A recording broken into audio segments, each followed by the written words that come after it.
Yes, good morning, good afternoon, good evening, all of you, family, brothers and sisters. You know that the seventh EU summit took place in Luanda, Angola, from November this year, 24th to 25th.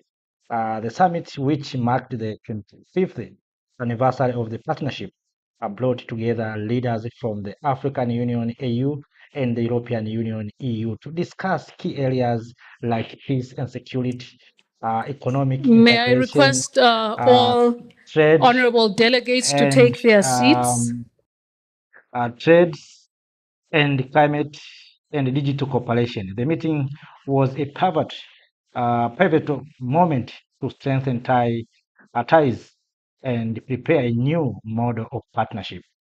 So we are going to hear from our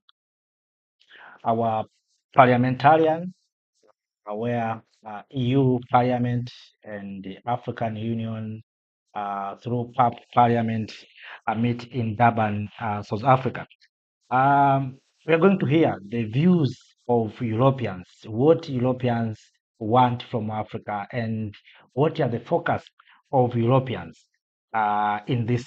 in the coming summit, and what is the views of Africans, what Africans we want from Europeans. So we are going to hear views and remarks from our members of parliament in the Pan-African Parliament.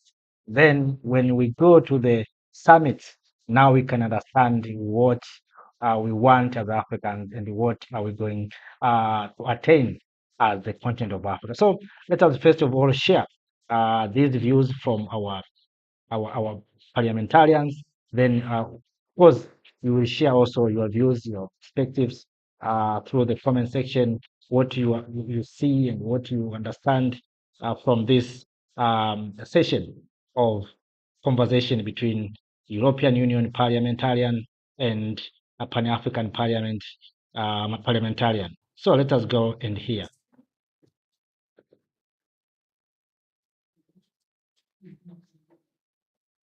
His Excellency Honorable Chief Fortune Charumbira, the President of the Pan-African Parliament, and honorable members of the Pan-African Parliament Bureau, His Excellency Jonas Omaji, the Vice President of the European Parliament, honorable Bureau members of the Pan-African Parliament's permanent committees and caucuses, Ms. Merja Keilonen, Chair of the European Parliament Standing Delegation for Relations with the Pan-African Parliament, Ms. Hild Wortmans, Chair of the European Parliament Standing Delegation to the Africa-Europe Parliamentary Assembly, honorable members of both the Pan-African Parliament and the European Parliament, the Acting Director, Madame Sybil Matlako, representative of the Department of International Relations and Cooperation of the Republic of South Africa and representing the host government, Ms. Sana Lepola, the European Parliament Director General for Parliamentary Democracy Partnerships, Ms. Amil Duard, European Parliament Director for Democracy Support, Mr. Omar Dumbuya, European Parliament Director for External Liaison Offices, esteemed ladies and gentlemen, and all protocol observed. It is my pleasure on behalf of the President of the Pan-African Parliament and his honorable Vice Presidents of the Bureau of the Pan-African Parliament to welcome you to Midrand, South Africa, the seat of the Pan-African Parliament, and to this important bilateral meeting of the Pan-African Parliament, European Parliament, on the theme, Renewing Africa-Europe Parliamentary Cooperation in a Changing Global Context. Excellencies, this meeting takes place in the form of a preparatory meeting and platform that seeks to bring together two continental parliaments to debate and formulate a set of messages that these two parliaments wish to communicate to the Africa-Europe Summit of Heads of State and Government later this month in Luanda, Angola. Your Excellencies, this meeting does not take place in a vacuum. It takes place within the context of a long-standing partnership between Europe and Africa, spanning 25 years, and which has continued to date to grow at the level of heads of state and government, but also through the outstanding partnership and efficient support that the Pan-African Parliament has enjoyed through the European Union Liaison Office and delegation in Addis Ababa with its counterpart here in Midrand. Excellencies, the program for this meeting will hold and endure for 1.5 days, beginning today, the 14th November 2025, and continues tomorrow on the 15th November 2025, and will be delivered in 4 languages on Channel 1, on Your Excellency's devices, English, on Channel 2, French, on Channel 3, Portuguese, and on Channel 4, Arabic. My name is Lindiwe Khumalo. I'm the clerk of the Pan-African Parliament, and I will now take you through the proceedings for today. Today's proceedings will commence with an opening ceremony comprising 2 high-level addresses. First, we'll hear from Honorable Chief Fortune Charumbira, the President of the Pan-African Parliament, and this will be followed by an address from His Excellency Mr. Yunus Omaji, the Vice President of the European Parliament. These 2 addresses will bring us to the end of the ceremonial proceedings of today. I would like to point out that the proceedings of the opening ceremony will be an open meeting to which members of the public are invited and will be live streamed on traditional and social media platforms. Once the opening ceremony has ended, we will take a short break for a family group photo on the lawn area outside the foyer of this parliamentary chamber. And when we resume, the substantive proceedings will take place in closed session between the 2 parliaments. Members of the public will be invited for the closing ceremony. Excellencies, we will now commence the proceedings of the opening ceremony, and it is my honor and privilege to invite the President of the Pan-African Parliament to deliver his address, to declare the meeting open, and to invite the Honorable Vice President of the European Parliament to deliver his address. Thank you.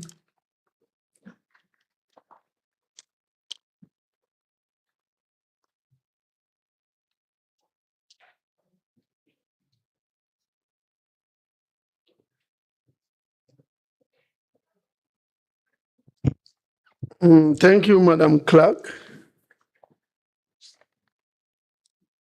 This is a very unique and I should say first ever such gathering in this chamber. As I welcome and recognize His Excellency Yunus Omaji, Vice President of the European Parliament, with his delegation of members of Parliament. I welcome you. We have our Vice President of Pan-African Parliament seated over here, Dr. Habib, the first Vice President. We have second Vice President present in this chamber, Dr. Gayo, seated here. We have 2 other Vice Presidents, we have 4 Vice Presidents. The The other two have traveled. So there are three of us. We're a bureau of three. So five, three present. Mrs. Major Kailon, Chair of the European Parliament Standing Delegation for the Relations with the Pan-African Parliament. Seated where? Thank you. Ms. Hilda Vestumas, Chair of the European Parliament Standing Delegation to Africa-Europe Parliamentary Assembly. You are there. Thank you. Honorable members, first I start with those of Pan-African Parliament. Raise up your hand. Your hands, sorry. Members of PAP. PAP. Yeah. We can see you in overwhelming numbers. And then honorable members of the European Parliament.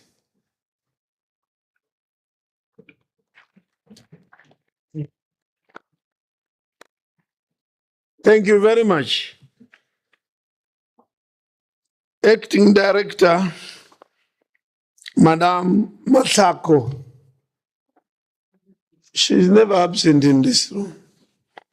I think she's somewhere coming.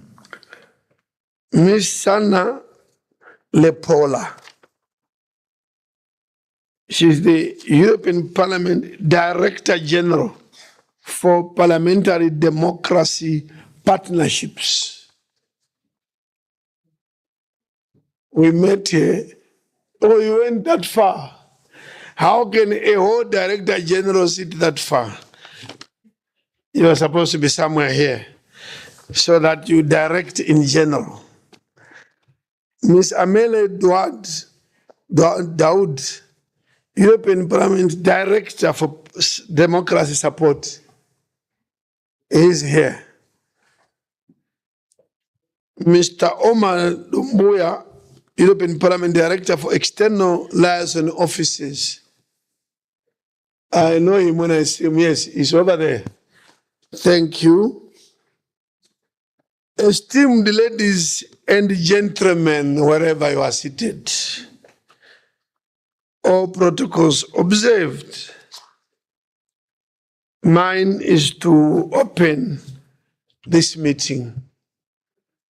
Indeed, I feel greatly honored, feel very much esteemed, with a lot of enthusiasm and energy this afternoon, that I've never stood here addressing a meeting composed of people of this character and manner like this afternoon. EU, they call themselves EP, European Parliament. And we are PAP, Pan-African Parliament, the African Parliament. I think we are the two prime continental parliaments in the world whose member states have come together, whose member states at continental level have come together and decide to establish, to come up with law or legislation establishing the two parliaments. And I think this should be acknowledged properly.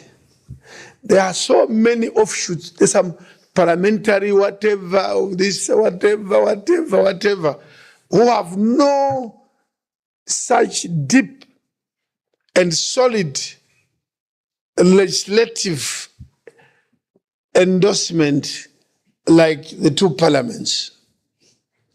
I want to emphasize this because we attend a lot of forums of parliaments. But they are not as legal institutions as we are. PAP and EP. And we should know what that means. It means we have quite some solid mandate, unlike others, who just come together, excuse me, he's saying you are blocking everything. People come together. Some 4 or 5 MPs can come up here and sit somewhere and say we've established or formed something called parliamentary something. That does not come to our level. This afternoon we meet, and of course tomorrow, to first of all welcome the team from the European Parliament led by our Vice President here, Yunus Maji, with the parliamentarians and staff. And we have our own team of parliamentarians and staff for, first of all, to rebuild our relationship,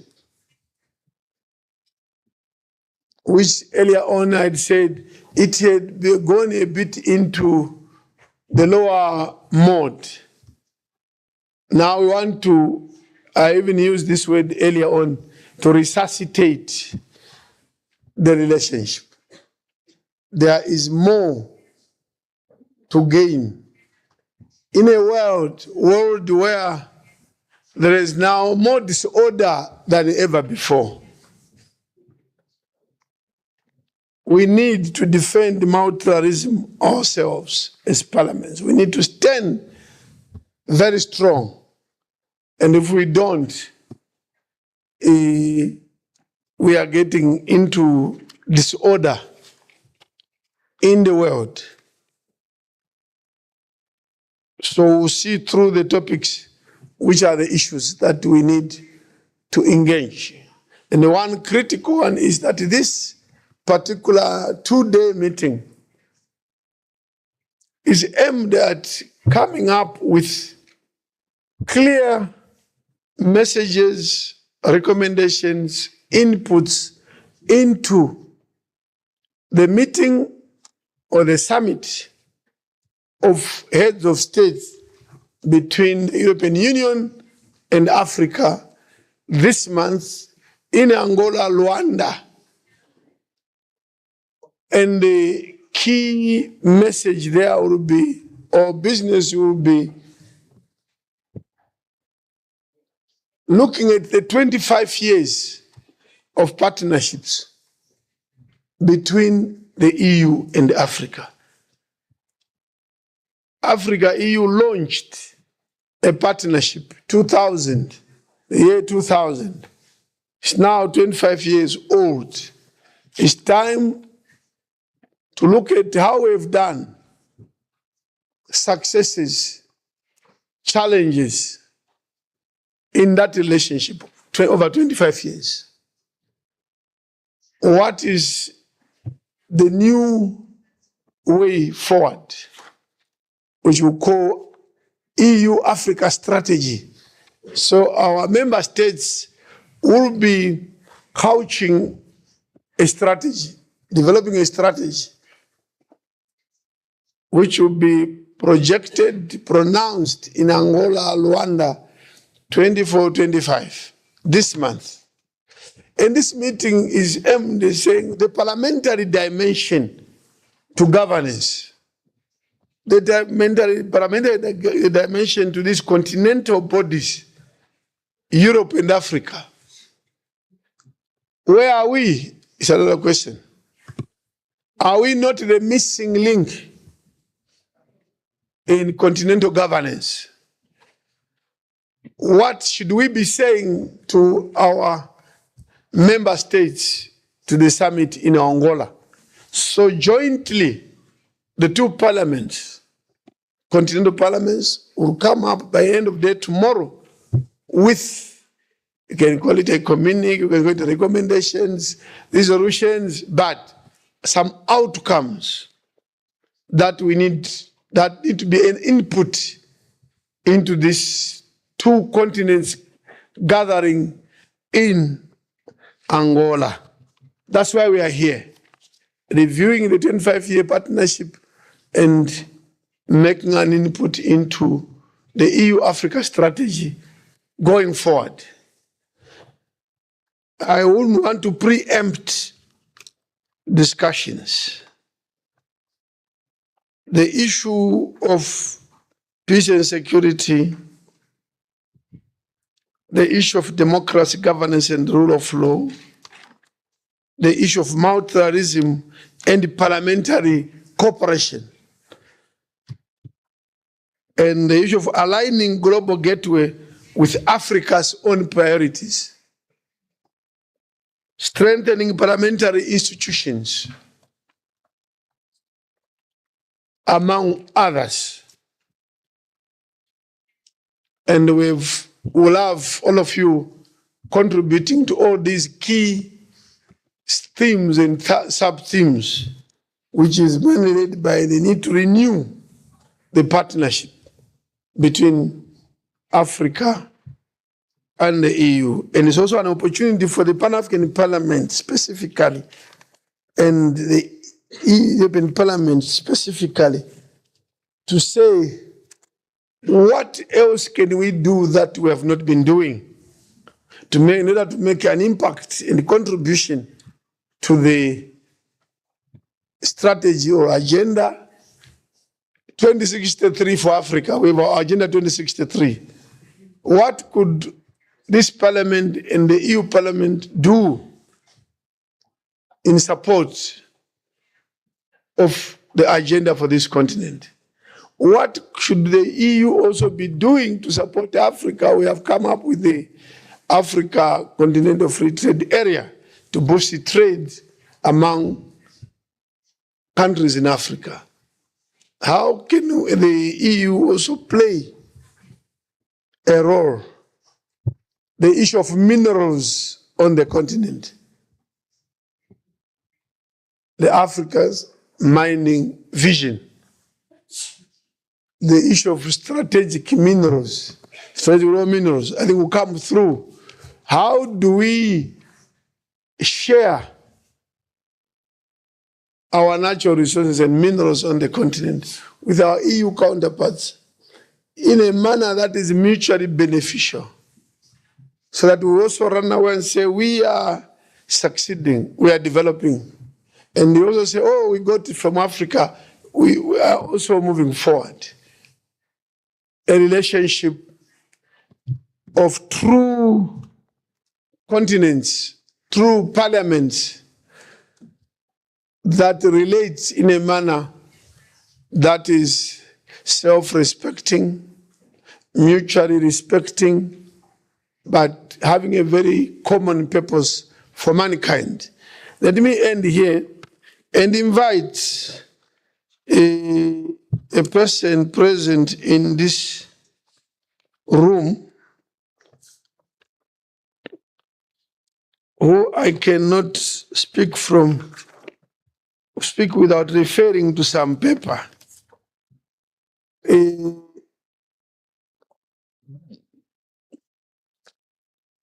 The Vice President,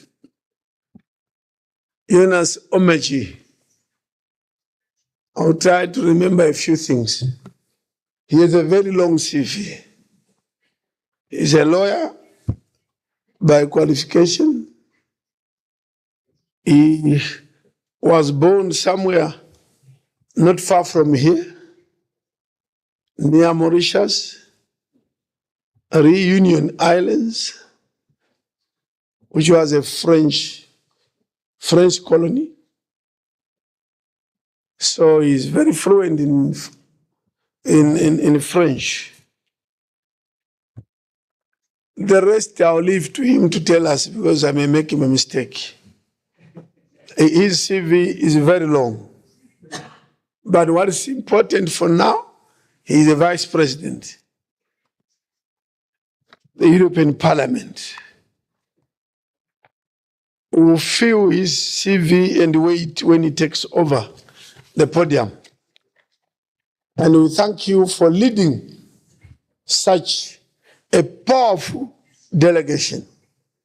And indeed, our own MPs in this parliament or in this chamber today are here motivated and keen to move forward as the two parliaments succeed. So may I request you to come and front the podium.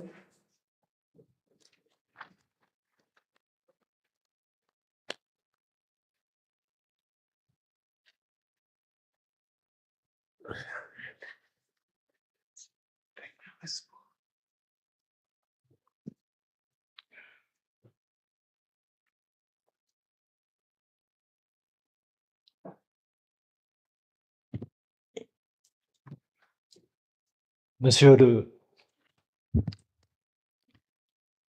President of the Pan-African Parliament, Chief Fortune Charumbira, ladies and gentlemen, the members of the Pan-African Parliament, ladies and gentlemen, the members of the European Parliament, distinguished guests, colleagues, allow me to begin on this state on behalf of President Roberta Metsola and our delegation of members of the European Parliament that are here with me to greet you warmly and to thank warmly the President of the Pan-African Parliament for your very generous welcome since our arrival here in Midrand.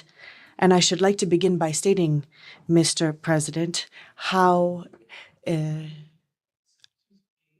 important the bilateral meeting that we had in the run-up to this summit has been extremely useful, and how much it showed how closely we align, how closely the European Parliament and the Pan-African Parliament align in their will to strengthen as much as possible our cooperation. And I should like also to congratulate Merja Kilonen and Ms. Votmans, my colleagues, for the work that they have done. And we all hold extremely close to our hearts a desire to have a qualitative leap forward in our cooperation, as you stated, Mr. President. Now, I should also like to express the feeling of my colleagues, members of the European Parliament, to state how happy and how honored we are to be seated here in your assembly this afternoon. This is a unique occasion. It is an important occasion, and it is an occasion that we have been waiting for with bated breath. We waited for long, and I hope that we can carry the dynamic of this into the future so that we have more frequent meetings and more active meetings compared to the pattern of meetings from the past. That is our responsibility to establish the path forward. You stated very clearly, Mr. President, that we are here in the run-up to the summit that will take place in Luanda, the 7th EU-AU summit on the 24th and 25th of November next. Now, it will be, we hope, indeed, a chance to redefine the partnership between the European Union and African countries. We also know that it will be preceded in just a few days' time by the G20 summit that will be held here in South Africa. Therefore, I believe this is a historic moment, and I should also like to salute this step and the role that South Africa is playing here, and that underscores very much the importance in reforming international governance. Ladies and gentlemen, the members of Parliament, President, on a daily basis, we note that the world geopolitical balances are shifting. International law is under attack. World trade rules are circumscribed. And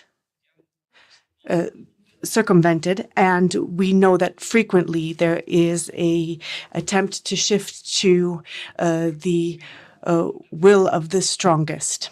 And we are experiencing a moment where we can see a new geopolitical landscape being drafted without us really being able to understand the meaning nor the direction that this new approach will take. In the face of this, the European Parliament wanted very much in its resolution on the 24th of October last on the European Union African Union partnership, we wanted to strengthen the fact that our relationship cannot be seen through a lens of the past. It must now adapt to the new world order, and it must be renewed in a fair way, an ambitious way that is founded on co-responsibility and the very loyal and close partnership between our two entities. We have a common horizon that stands before us, and that is clarified by strategic documents that are fundamental to our work. First of all, the Agenda 2063 of the AU that sets forth the principles of African sovereignty. We also have the joint vision AU 2030 that reaffirms our commitment to economic, political, and human cooperation. Furthermore, we have the future pact of the UN 2030 that makes an appeal to maintain peace, the planet, and human dignity. These fundamental documents, this framework, these are not abstract statements. They are, for all of us, our way forward, fundamental elements, I hope, that will make sure that we can develop in a fairer and more sustainable way in Africa as a whole and in Europe as a whole. We must consider them as such.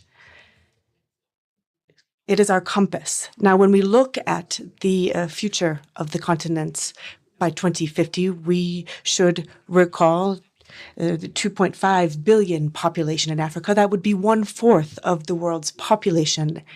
Europe will account for only 6% of the world's population.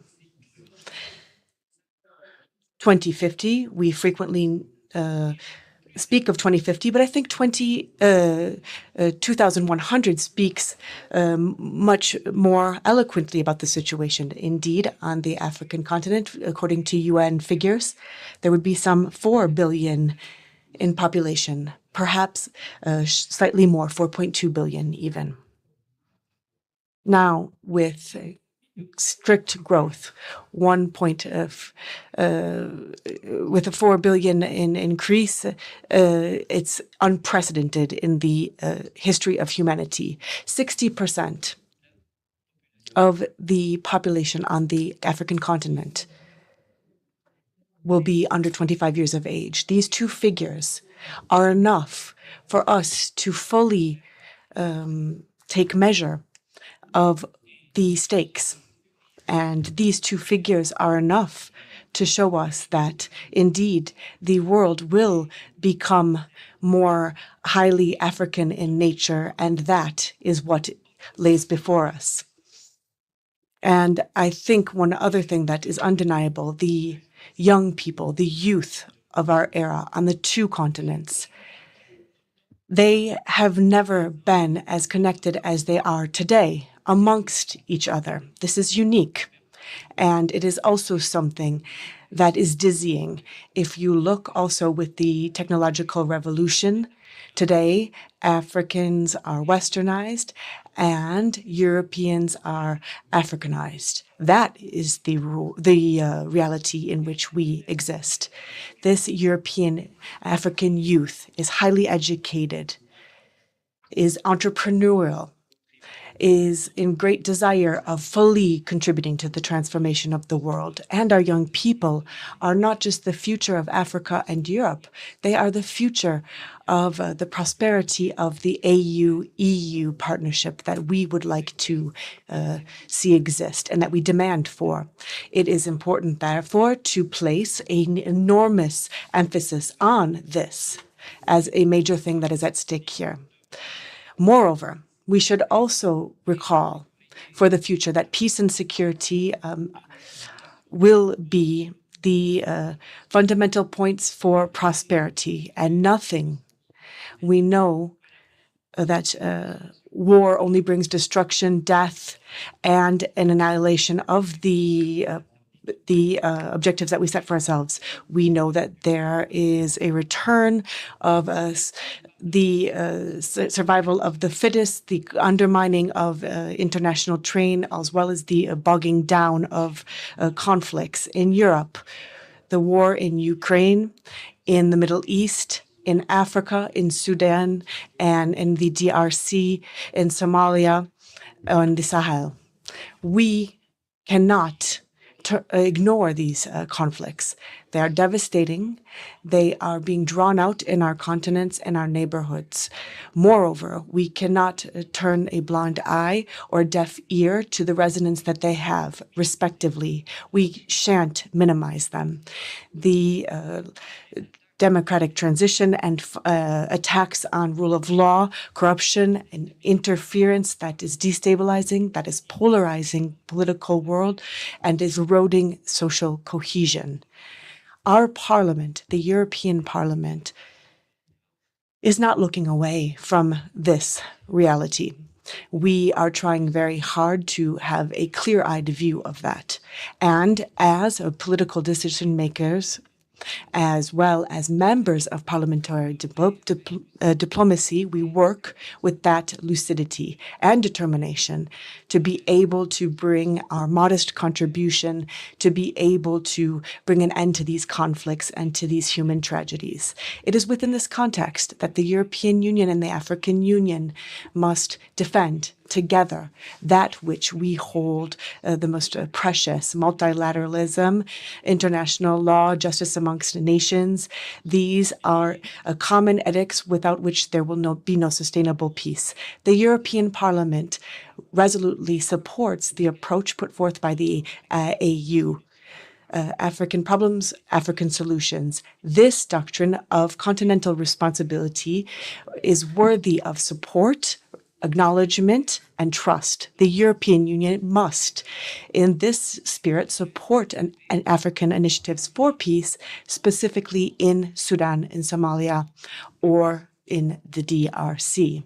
And within the world order, within this lack of world order, what Europe aims to be is a partner that is a stable one at that, a trustworthy partner, a partner that is earnest, and that is a partner that is also one of principles, one that is significantly present, that stands by throughout the course of time.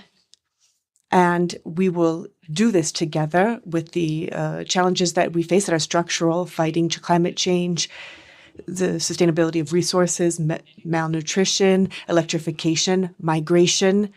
We cannot lose sight of the digital transformation as well as the deployment, the dizzying deployment of AI throughout the world. We will not also lose sight of the fact that more than 30 African countries are countries that have maritime or ocean outlets, and that is a source for development. And in our cooperation, we must envisage this maritime cooperation not solely based under the auspices of fisheries, but in the development of all opportunities that exist there with the oceans. I should like also, on behalf of the European Parliament, and you have stated this extremely well, Mr. President, that the Luanda summit must be a summit that is a renewal and a reevaluation of EU-AU policy and on the African continent as a whole. We must consider that the time of aid policy is one that is of the past, and it is the time now for cooperation that is founded on respect and equality, but also through the pursuit of reciprocal interests that are fully assumed. This paradigm shift is not a favor. It is a demand. It is a singular geopolitical, historic demand, but also one of respect and respect of our partners.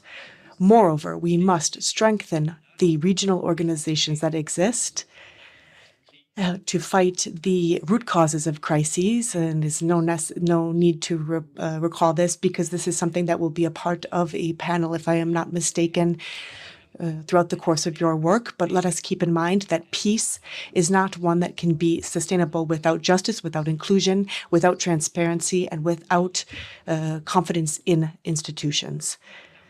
In order to conclude, I should like to state that we are European and African, linked by this belief, this common belief that we can act on the international scene. We can promote a multilateralism that is a renewed one, because the current structures of world governance no longer reflect the reality of the world.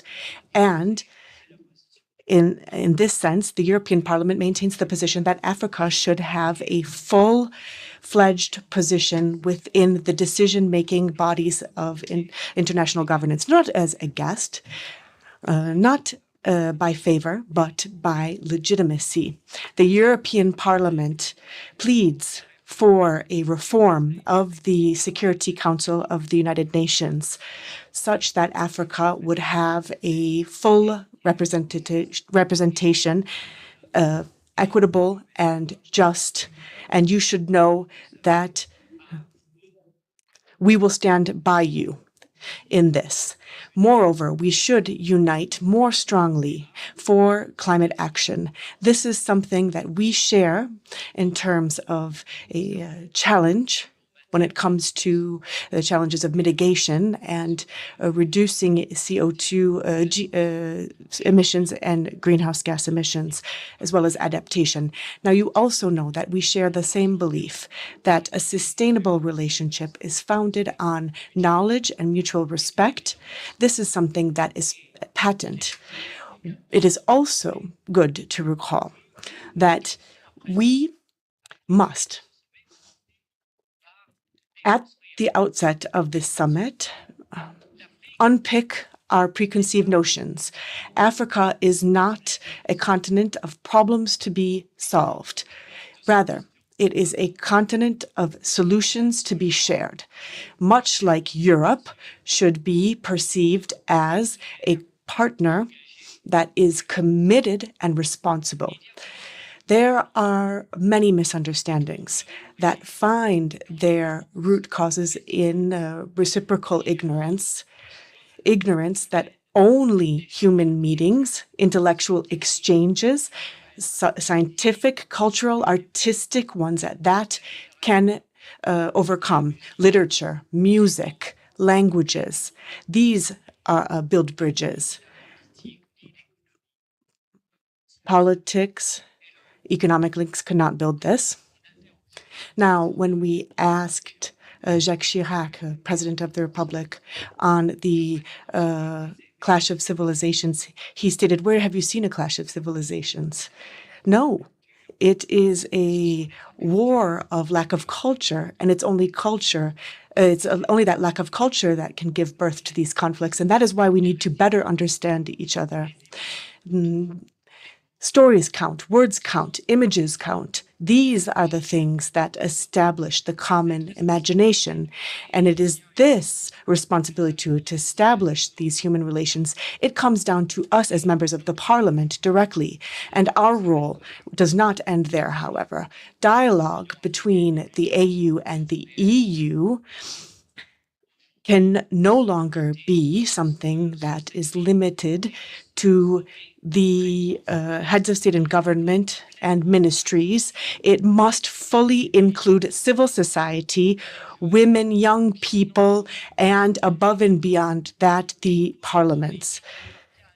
It comes down to us then, as members of parliament, to establish these lines for parliamentary dialogue that is strong and ambitious, that opens to new ways forward. And the European Parliament resolution that I mentioned to you earlier, it is extremely clear on that, and it states very clearly that there should be an institutionalization of this parliamentary partnership as a full-fledged part of our partnership. And therefore, it is an imperative to re-establish dialogue between the European Parliament and the Pan-African Parliament to give a new dynamic to that. And that is the ambition that we give ourselves.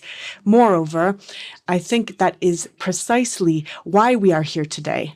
It is the reason why we are in Midrand and why we will be here today and tomorrow, and it is a clear indication of the decision of this will. So to state, in the run-up to this summit, we must consider that, yes, we can have clout in the decisions that are going to be made in Luanda.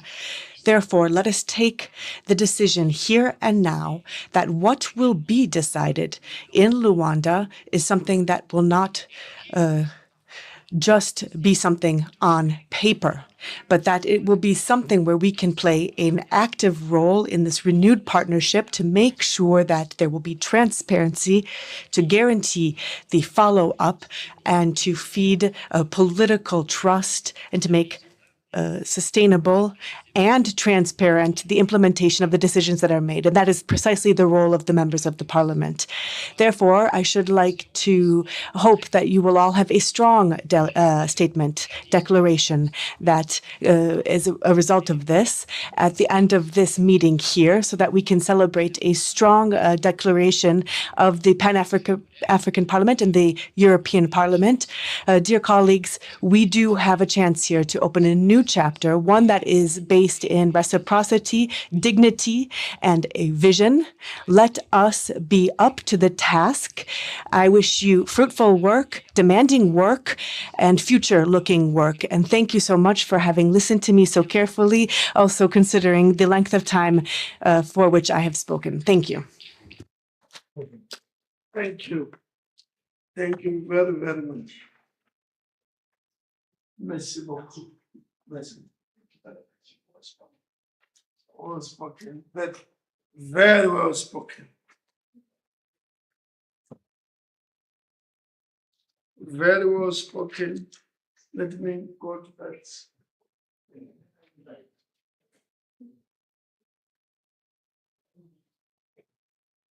And take your seat. I think the meeting is almost over. The meeting is almost over. It has all been said. It has been said. You've said it all. We've said all we can do is to thank you and clap for you. That you have said it all. I didn't intend to come here, but I want to say good things. And coming from Europe, when you hear Europe saying, we need fairness in the global governance system, reform of the Security Council coming from Europe, that is very, very encouraging. And it will be a unique partnership where PAP and EP move the agenda to ensure that Africa is represented in these multilateral institutions, including World Bank, IMF. It was really, for me, very humbling to hear you mention, though sometimes we think you are not with us on these issues. Now, this afternoon, it shows that we are together. I think in the course of next year, we should be able to reform the UN Security Council. The issue of migration and youth, I think, is one area that we will, by tomorrow, share with our own brothers and sisters from the EU Parliament. Very controversial. This mobility, migration, and human development. We need to talk as parliamentarians. I know among countries you differ. Each country may have its own policies about migrants. You are not on the same platform, all of you. But let us confront that issue and talk about it. We are the parliamentarians. What are the realities? What should we be doing to ensure that we move? One good thing is legislative cooperation, whereby if PAP, EP are developing a law, and I want also always to go back to gender equality and equity, which we passed here last week. These issues are common. They are not specific only to one continent. Let us share even drafts. We send us, we make an input as a parliament, comment on our law, so that when we make laws where possible, these laws don't only speak to our own continental cocoons, but they appeal beyond the continent. That approach would be good. And having our committees, sometimes in a joint session, physically or virtually, I think would be a step forward. And then the fact that we need to strengthen and reinforce each other in the way we perform as parliaments.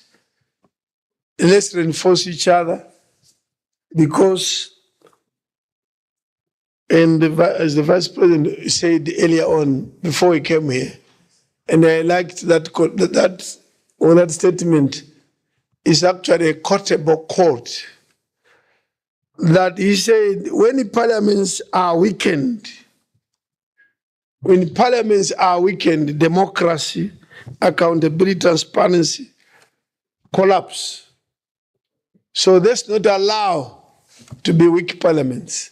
Because once we do that, democracy diminishes. Thank you very much for the good statement. In fact, for some of us, it was very revealing listening to it was like Africa speaking, yet it was Europe speaking in your speech. Thank you very much.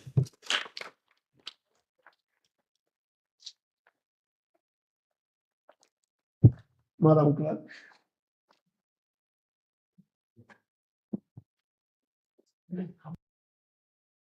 Yes, brothers and sisters, those are just a few statements made by the Speaker of Pan-African Parliament, Mr. Chalumbila, on the speech made by the EU Vice President on this debate. I have been noting a few issues. Of course, all of us, we heard from the Speaker of Pan-African Parliament, Chief Chalumbila. Of course, he spoken many issues.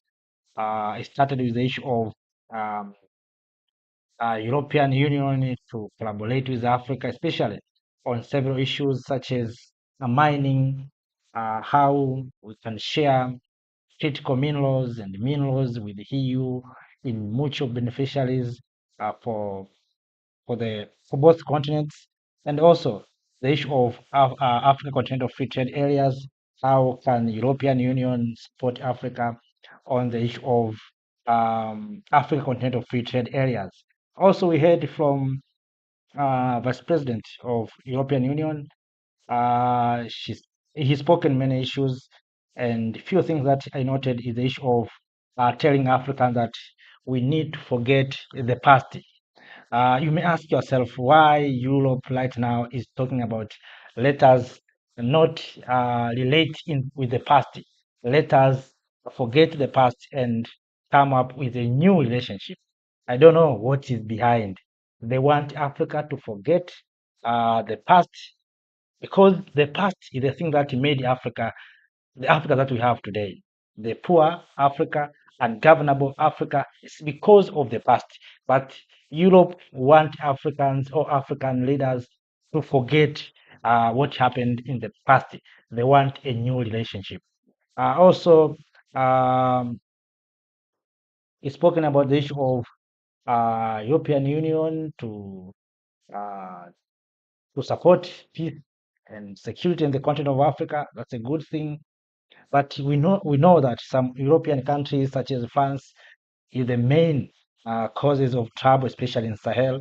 I don't know how Europe is dealing with this because some of their member states, like France, is destabilizing Africa. Also, yeah, those are a few things that I noted. So I hope even yourself you noted something.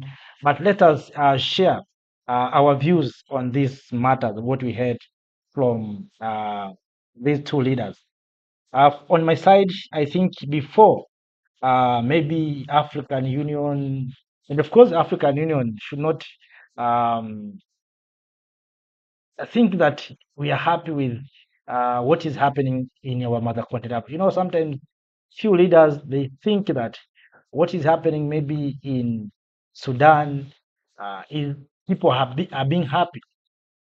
No, we are not happy with what is happening in Sudan, what is happening in uh, Sahel, in Congo. We are not happy with those issues, but we know the reason of all those conflicts and misunderstanding and wars within the continent. So if we really want to engage with the European Union and the rest of the world, let us all those countries that distracted and destroyed Africa being held accountable. A few days you saw the former president of France, Jacques Chirac, I think, was taken to court for being manipulated by what they said, being manipulated by Gaddafi, something like that. That's information about relationship between Jacques Chirac and Gaddafi. But later on, it's France with NATO members whom attacked Gaddafi. So we need justice for what happened to the continent of Africa by Europeans before engaging with Europe. I saw Europeans are trying to push the agenda of let us create a new relationship, but without justice for Africans.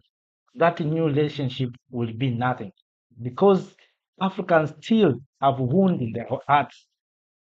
Today we are talking about the remains of our ancestors are still in the jars in European countries. They call them artifacts, whatever we can call those things artifacts. If those are ours, why don't European countries return those artifacts to the rightful owners? If we want a good relationship with Europe, why Europe are not ready to return our artifacts? Why Europe or European nations are not ready to pay reparation to what they did to African countries? You know what Leopold, the king of Belgium, did to Democratic Republic of Congo? All of us we know. So what will European Union do to make sure that what King Leopold did to Democratic Republic of Congo, what Yemen did to Namibia and Tanzania, what France did to Francophone countries? So European Union must clear those things if they want good relationship with Africa. But I saw they are trying to push their agenda. They have one agenda right now. Let us forget the past. Let us not relate with the past. Let us come together. Let us have a new relationship, beneficiaries relationship. We know that Europe or European countries still own our mind. They are still owning part of our continent. They own mines, they own resources. And yet they're telling us, let us forget the past. And though the past are the things that made them to own these resources. And we Africans, through African Union, we are accepting these issues. So we need, I think, to have a constructive. We need to have a constructive meetings. And I think as Africans, before engaging with Europe or with the rest of the world, let us, we as Africans, having our own meeting, what we want from Europe as Africans, what we lack that are found in Europe. We know that Europe right now is looking for resources. You know, there's a conflict in Europe, uh, Ukraine, Russia, or sometimes Russia has cut out resources such as oil, supply of oil and natural gas. So the only place that Europe is looking is only in Africa. Europe is not looking in China. China cannot allow resources to be taken for free the way Europe are taking it from Africa. So the only place that Europe is looking is only in African continent. So and that's why you see they're trying to tell us, let us have a good relationship, new relationship. Of course, we don't have bad relationship with Europe, but why Europe they feel that there's a bad relationship because what they did to us, what they did to us is the thing that made them to think that we have bad relationship with Europe. But Africa as a continent, we have no bad relationship with anyone. We welcomed them, but at the end of the day, they conquered us, they colonized us, they enslaved us. That's what happened.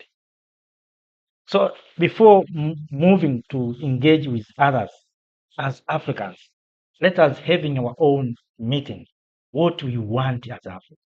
Yes, maybe we lack technology, we lack maybe something, maybe it's found in Europe. So how are we going to get that technology from Europe? That's what we need to discuss as Africans. Not to discuss the way we are discussing right now. We are talking about we want engagement with Europe, Europe to help us on critical minerals. I think that those are just political issues. You know, sometimes we speak politically, not economically. Let us speak economically. Politicians always take things very easy, simple. They speak very simply. Let us go deep. Yes, we want to engage with Europe. How are we going to benefit from Europe? So we have minerals, yes. Europe maybe has technology. Let us assume Europe has technology.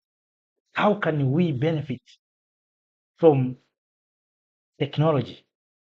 How can we exchange our resources with technology? Because we are almost 54 countries or nations. So how are we going to engage with European nations? Are we going as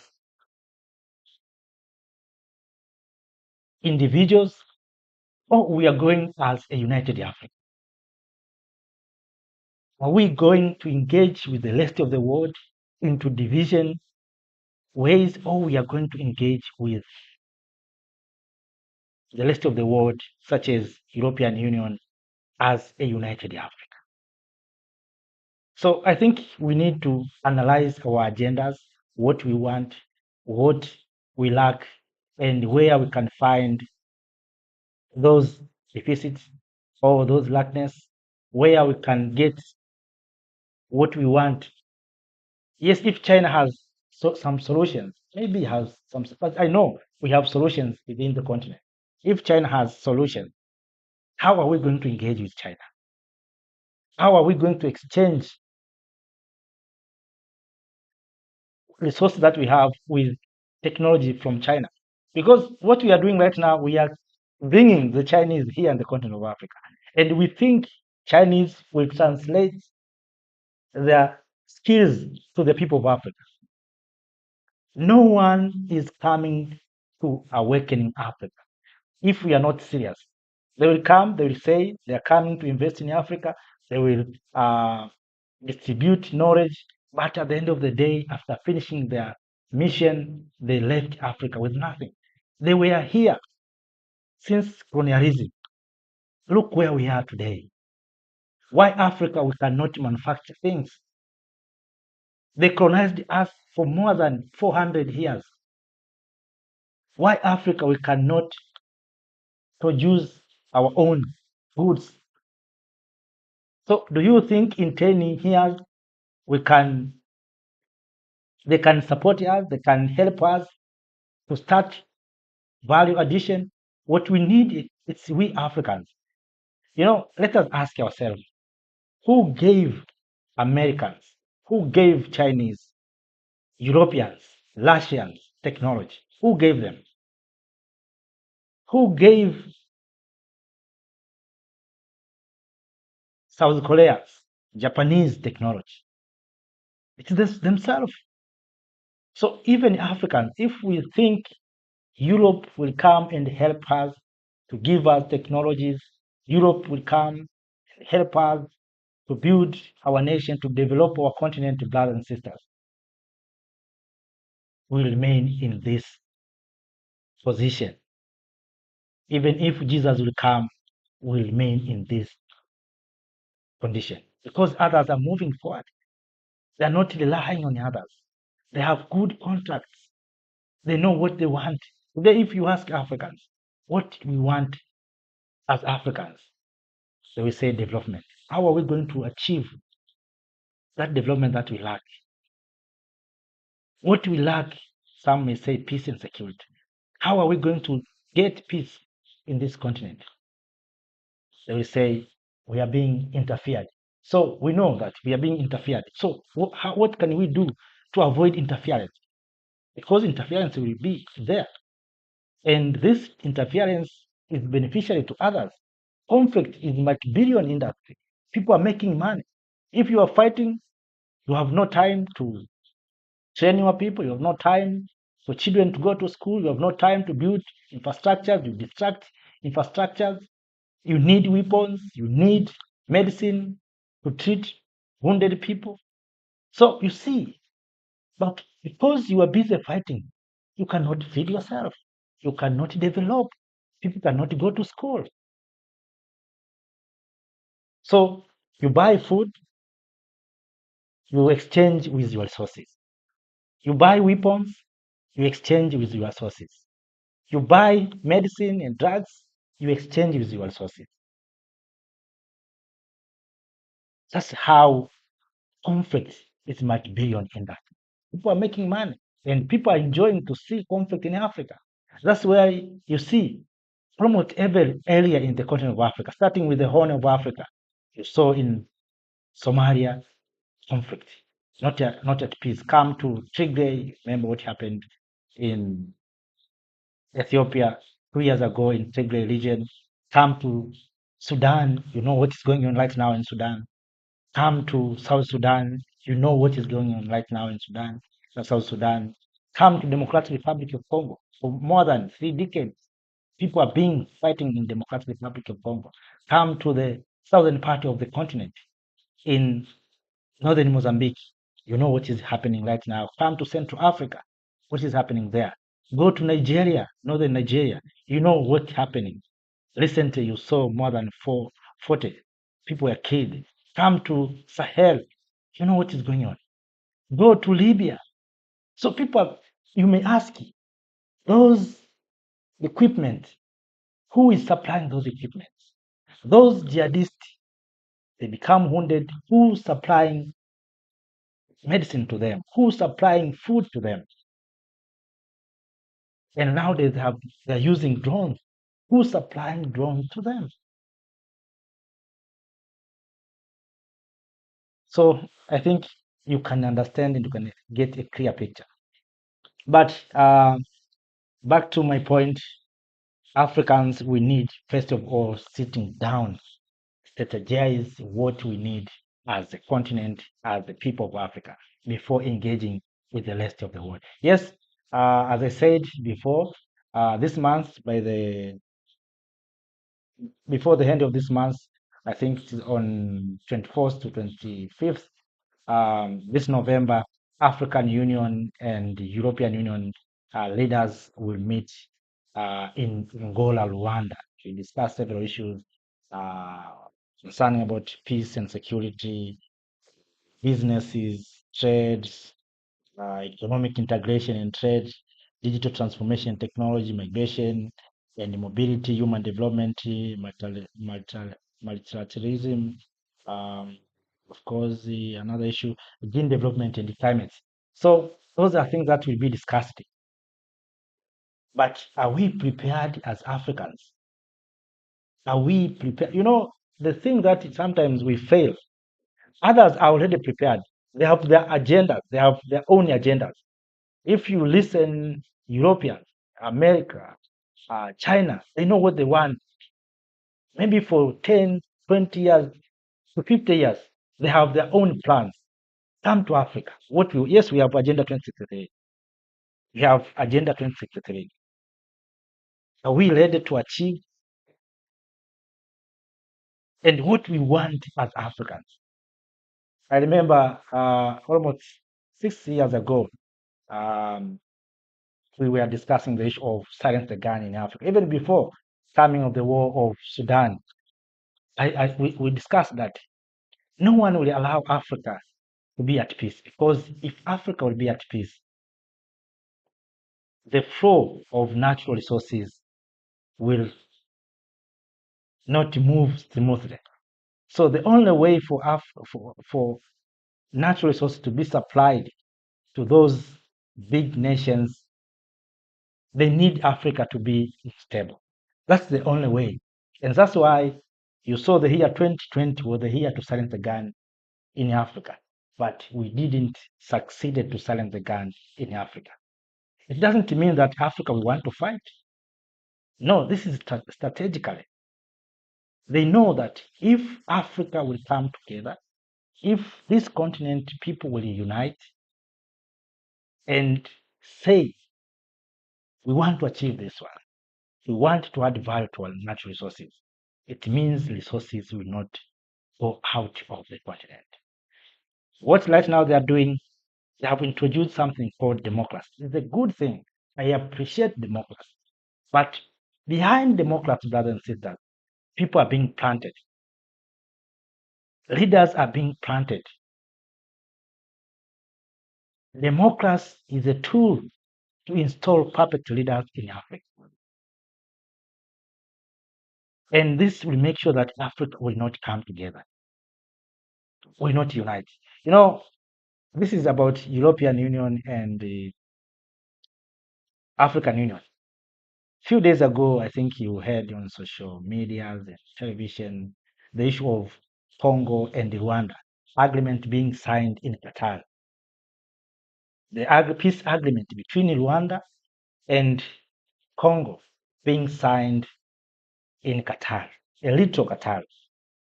But we have African Union, and I saw African Union release a statement to congratulate Qatar and Rwanda and Congo. Of course, not Congo and Rwanda in such.